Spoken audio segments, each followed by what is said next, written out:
So I was scrolling through their page and I noticed that they have several videos dedicated to Joan of Arc. And that got me curious. So I wanted to see what they tell us about Joan of Arc. So let me see if I can find it again. This professor is answering Joan of Arc Google questions. Actually, that's going to be interesting. Let's check it out. Why didn't Joan of Arc wear a skirt?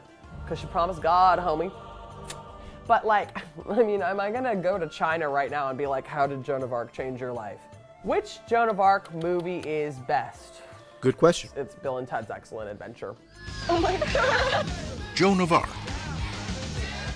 Hey, I did I'm not Dr. get- Eleanor Yanaga, and I Hello. am a medieval historian, which is why I am here today to answer all your questions. Well, I'm gonna call them. Do you think someone is going to ask if Joan of Arc was black, considering the recent development that happened? We'll see. Medieval historian, which is why I am here today to answer all your questions. Well, I'm gonna call them. God damn it. I've been doing so well. Hey, I'm Dr. Eleanor Yanaga, and I'm a medieval historian. So today, I'm here to answer Google's most popular questions about Joan of Arc. She's funny. Let's just get into it. Let's go. What are the questions? First question, was Joan of Arc real? Great news, yes. Yes. Absolutely, 100%. She was a real person. Whoever wrote that question, not that I'm trying to shame them, it's not their fault, but it is the fault of a failed educational system if you have to ask that question, to be honest. She was a mystic and visionary. Was inspired at an early age, she says, the Archangel Michael appeared to her, and said that she was destined to help lead the French to victory in the 100 Years' War. I have a feeling we need a Joan of Arc today.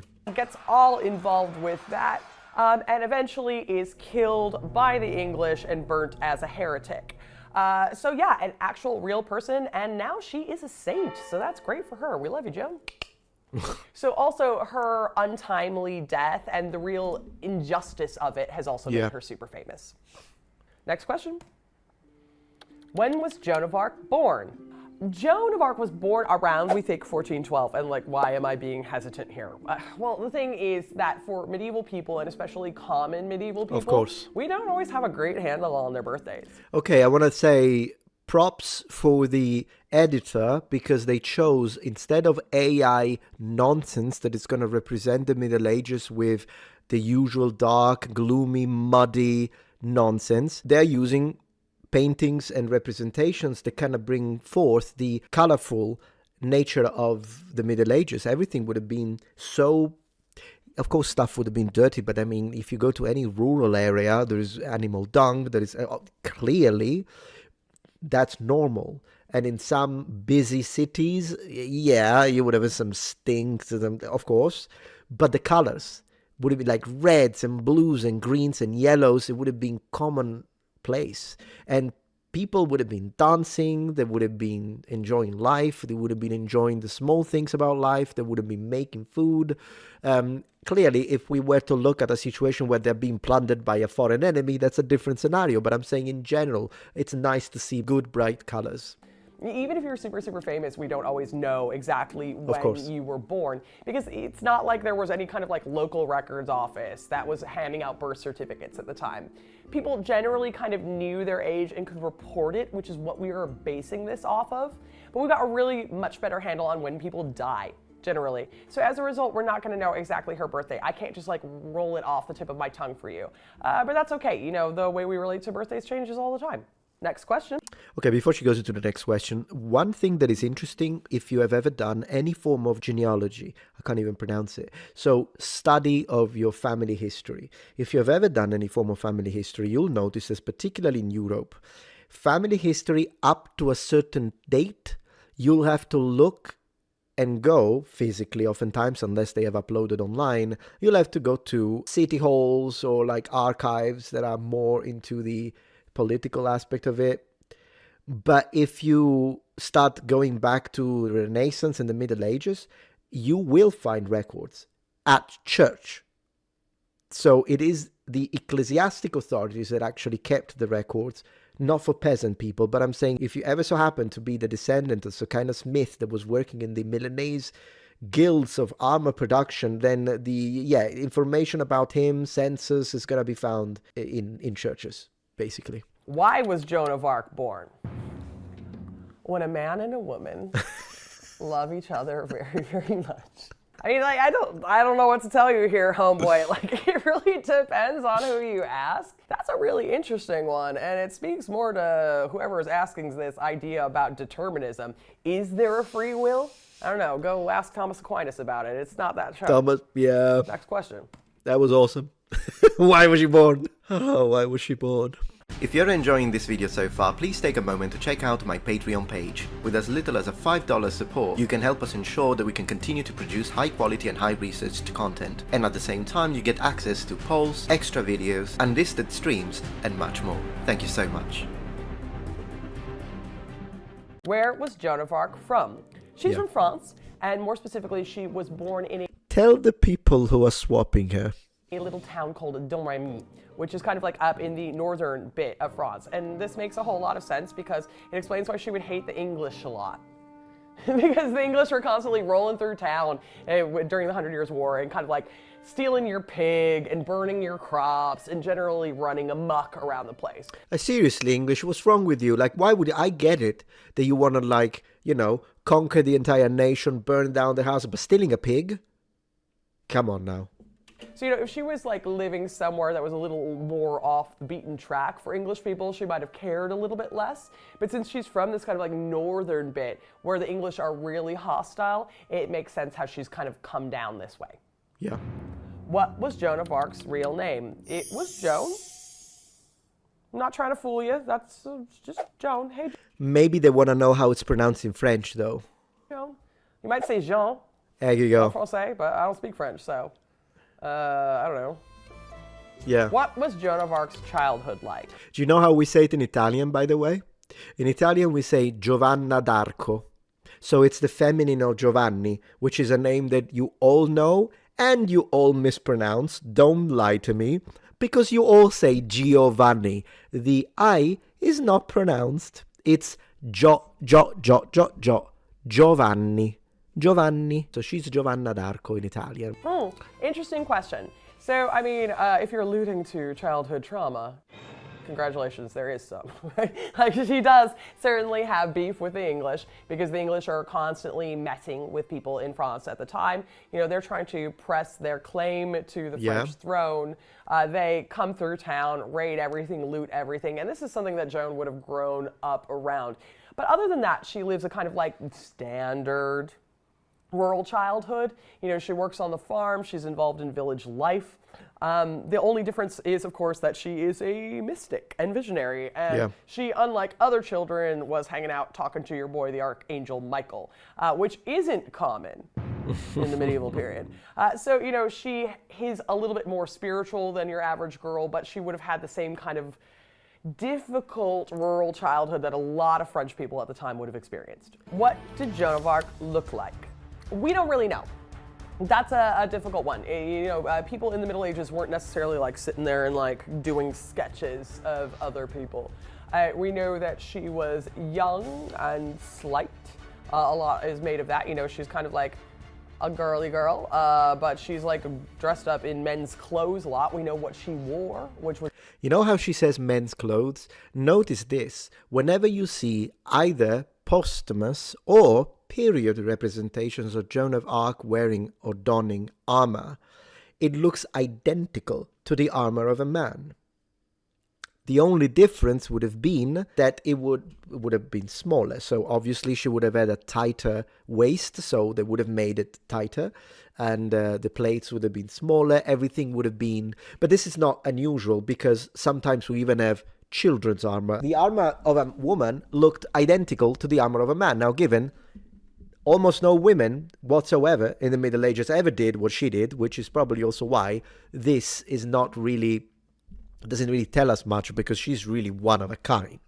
It's men that went to war in the Middle Ages. There are mentions in, for instance, classical antiquity of populations where women did fight, such as the Sarmatians or the Ayaziges.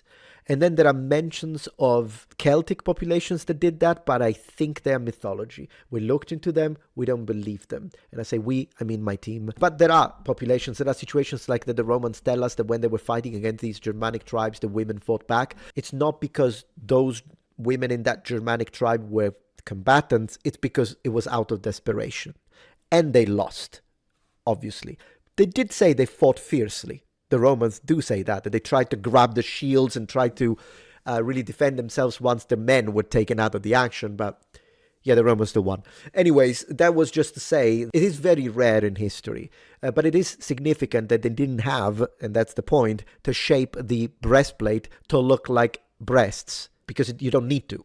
Because it's not like the plate is directly touching your skin. You've got multiple layers in here, and in general, breastplates are not flat. They are globular, because that, as a shape, is tactical. It's form and function. It encourages weapons to glance off. But no one was sitting down being like, her eyes are gray and this is that. And if they were, they would probably just like tell you the generic thing that is like how you describe a pretty woman in the Middle Ages, because it's not really about what someone necessarily looks like for them. Even incredibly famous people like, for example, Eleanor of Aquitaine, we don't know what she looks like. Everyone just writes down that she was beautiful. So it's really, really uncommon to have a portrait of someone or a really accurate description of someone in the Middle Ages. So it's no surprise that we don't really know what Joan of Arc looked like. Right. What was Joan of Arc's mission? To liberate France from the English. Hey, that's one that's got an easy answer. So I say this because when Joan of Arc is born, we are kind of like getting near to the end of the 100 Years' War. And this is a bit of a misnomer because the 100 Years' War goes on for a lot longer than 100 years. It's just that not only that, I want to add to what she said, which is obviously correct. She's doing a fantastic job. But not only the 100 Years' War did not last 100 years, but also we always imagine it as the war between England and France, but the reality is that it's the war between a piece of France and another piece of France and the English. Because the English did have French allies. we had to take a little break during the Black Death because everyone was dead and it was impossible to raise an army. Give me a break. So, as a result of this, Joan of Arc grows up in a situation where the English kind of get bored every few years or so, and they make a claim for the throne of France. And French people have to deal with that all the time, and they're not huge fans. So, Joan of Arc wants to make sure that the English go back home and leave everybody alone. Next Good luck with question. that. What were Joan of Arc's visions? Okay. This is a really, really interesting one because Joan of Arc has several of like the heavy hitter saints come and appear to her and tell her what to do. So in particular, you've got the Archangel Michael. And this is not surprising because the Archangel Michael is the patron saint of soldiers. And he's in armor. I love it. That's actually a beautiful suit of armor. And so because she's being urged on to doing martial things, the Archangel Michael is going to appear to her because we're here talking about war. Yeah. And she also got visits from heavy-hitting women saints as well. So there's like really particularly famous saints like Saint Catherine and Saint Barbara in the Middle Ages, and they also appeared to her.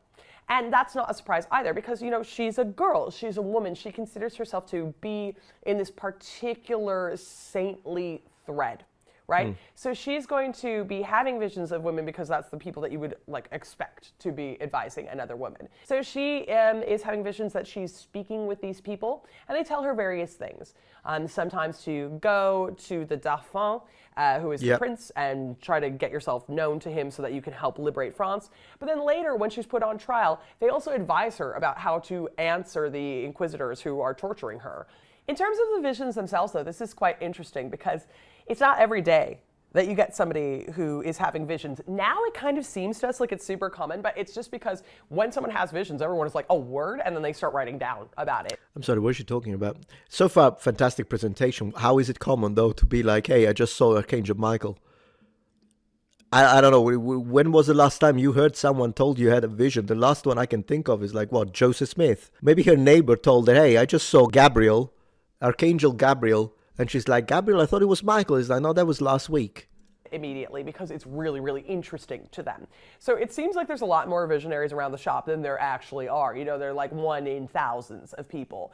So it'll be people like Hildegard of Bingen, or indeed Julian of Norwich, or Joan of Arc, who get really high up the scale. And also, surprise, all of these women are now saints.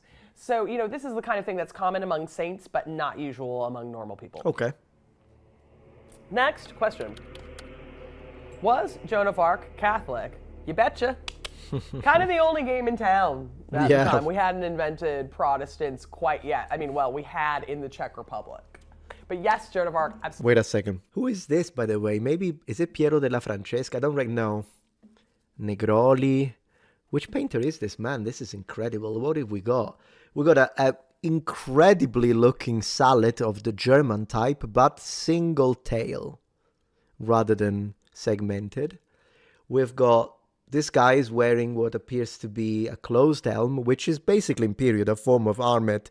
For any pedantic guy who's going to tell me, technically it's a closed helm, not an armet, because we divide, right? It's a closed helm if it opens like this, and it's a armet if it opens like that. Yeah, medieval people called all of those armet, so shut up. So anyways, it's some kind of closed helm slash armet.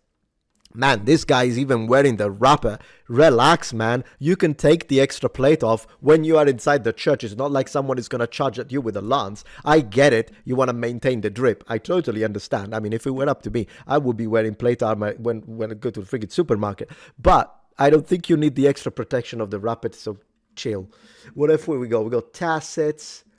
Gorgeous, gorgeous elements of armor. Maybe this is a Morion helmet. Guy has some kind of open, can't think of the word in English now, open barbute maybe, but an open one.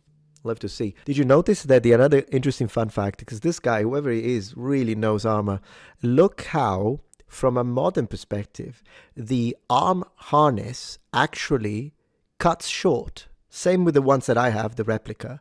They don't go all the way down to the real actual connection between the wrist and the hand. They stop a little sooner than that. See, there is a space here.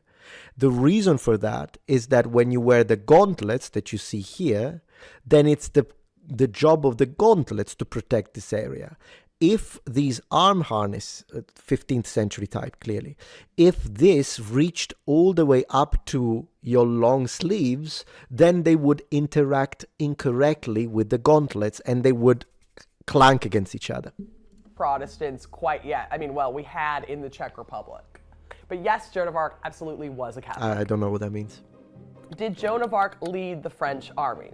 So this is a kind of interesting modern question because there's no such thing as a French army at the time. Of course. The idea that a nation or country has an army is super, super modern. Like this is not Napoleon that we're talking about. And instead, you have various contingent armies that come from various different places. So a duke might have his own men, a prince his own men, and so on and so forth. Yeah. She didn't necessarily lead these groups, but she did advise them. She never actually fought like a knight in the 100 Years' War, but she was kind of like a mascot on the battlefield. Yeah. She would wear men's clothes and armor and run around out there being like, go, go, go, fight, fight, fight. And as a result, she got injured a number of times, like hit with arrows and various things like that, and kept pushing through. And she really, really inspired the French troops. And at a certain point, she was considered so important that she was actually asked for tactical advice. She would help place cannon in various places. Yeah, actually, I was wondering if she was going to mention that because I did mention it on my video.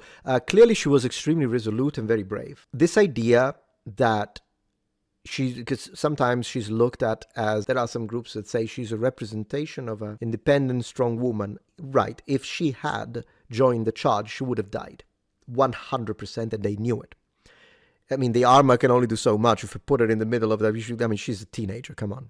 And a woman. Not a chance.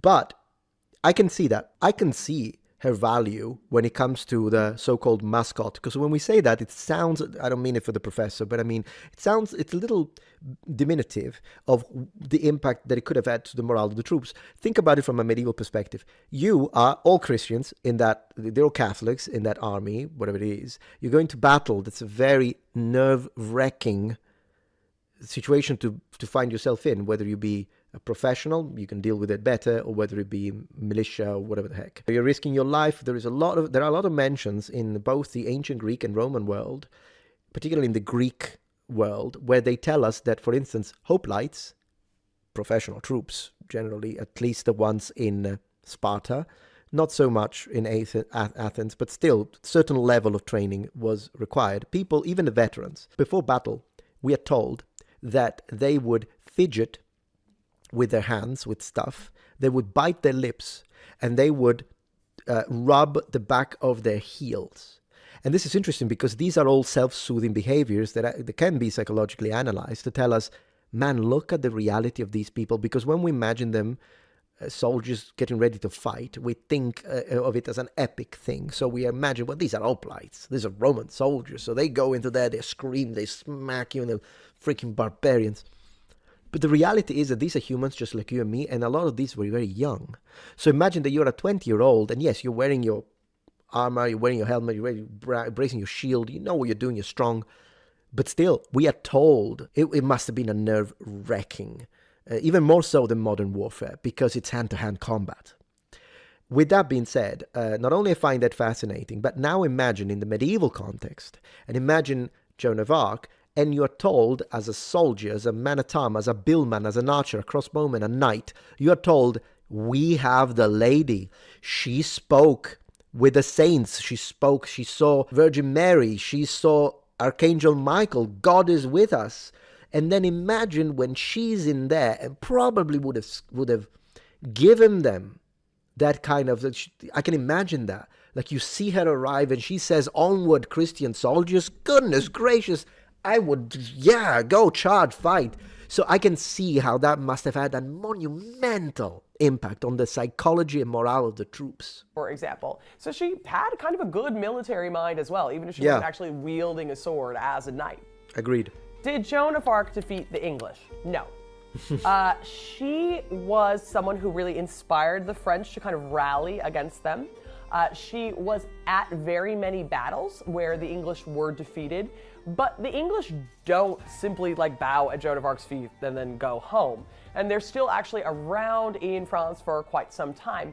And the 100 Years' War doesn't actually peter out until we sort of get into the Tudor period in England. Mm-hmm. It's definitely a turning point in the war, and Joan of Arc is really, really involved in that, but the war continues after her death. Yeah. Next question. Did Joan of Arc have children? No. Famously, no. Joan of Arc was a virgin. And this was a really, really big deal for her. And indeed, she tended to refer to herself as la pucelle, which kind of means the maid or the virgin. Yeah. And of course, the idea of purity. That makes a lot of sense within a Christian context at the time, because virginity was seen as the ideal state for humans. So it was sort of proof of her holiness that she was a virgin. And she's killed really early in her life. She's killed as a teenager. And the average person in the Middle Ages has children in their 20s. And so, she never really had a chance. Yep. How was Joan of Arc captured? My girl was wilding out, is the answer. As she had fallen out of favor with the King of France. But she didn't want to stop fighting the English because she really saw this as the reason that she was alive and her reason for being. So she and some loyal shock troops were out attempting to do guerrilla maneuvers against the English, and she was captured actually by the Burgundians. The Burgundians, and taken to Rouen.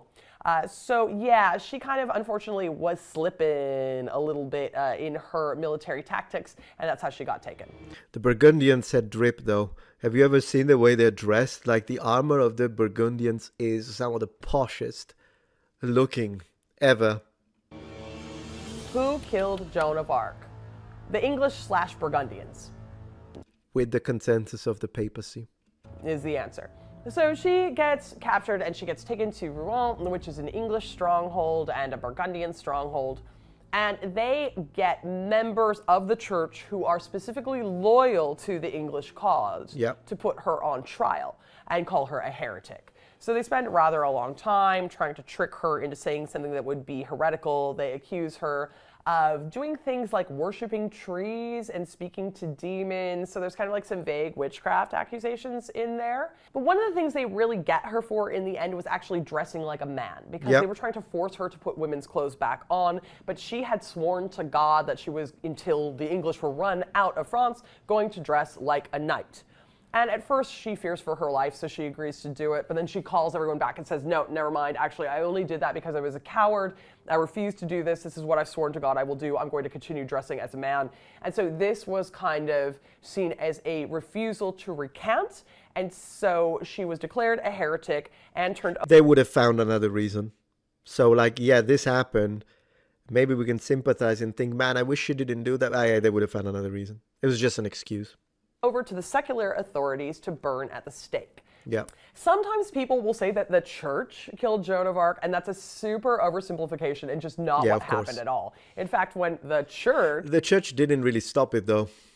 found out that Joan of Arc had been killed, they were pissed. And everyone who got involved ended up getting drummed out of their positions by the church. They were so mad. Like, none of this was done by the proper channels. It was super, super off the books. It was completely politically motivated. Of And it course. was something that the English and the Burgundians wanted to do, not the church. Of course, yeah. How old was Joan of Arc? Joan of Arc is about, wow, we think around 19 when she is killed. She kind of comes into view and into record around about 14. Man, look at this. I know I keep stopping it, but my gosh. Where has fashion gone? We should absolutely go back to the way men and women dressed in the Middle Ages. It takes her a little while to get the authorities to start believing her. But yeah, which is really crazy. I mean, think about it. Like a farm girl of 14, like, kind of comes up to a bunch of knights and they are like, oh yeah, it seems like she's inspired by God, better get her in here. Right? It's just kind of proof of her charisma. Like if a 14-year-old came up to you and was like, hey, yo, I'm the savior of France right now. How much are you going to believe them, right? My girl could sell. My Next girl. question. She's funny. Why didn't Joan of Arc wear a skirt? Because she promised Same. God, homie. Yeah. That's reasonable, right? So, and it's really interesting because this is a big deal to her. She promises God that she's going to dress as a knight and she is going to be basically pledging herself to the military cause of France, right? Yep. You know, this is a girl who becomes a saint. She really believes in this stuff, so she doesn't want to go back on her own pledge. Interestingly, this goes down kind of so-so with medieval people, and even when people really liked her, sometimes late medieval images of Joan of Arc, when they show her at court and things like that, they dress her up in a pretty dress, like a good little maiden, because that's how controversial it is to have girls walking around in men's clothing. So even at the time, it was like a huge political choice when people liked her, and medieval people were super uncomfortable with it later on. So it's only now that we're really getting comfortable with the idea that a woman might dress like a man. And that means it's a really big... Yeah, I think we're getting a little too comfortable with that. Never mind Piers Morgan uncensored. That guy is as censored as it gets. This is where you get uncensored opinions once again. I make fun of the activists, but you can live your life however you want. I have no problems with you. What is Joan of Arc the patron saint of? France. France. Oh, yeah, okay. Jazz hands. So that's pretty cool. I think also women military people. She's a twofer. All right, so we are 15 minutes in. This is really good. And what I'm going to do, because then the last, I imagine they put bloopers. Is that what you say? Bloopers when you make a mistake? Anyway, what I want to do is I'm going to give him a like. And I think she did a fantastic presentation. I'm going to give the link in chat so that you could save it as a separate tab. If you enjoyed it, you can give them the like and you can watch it later.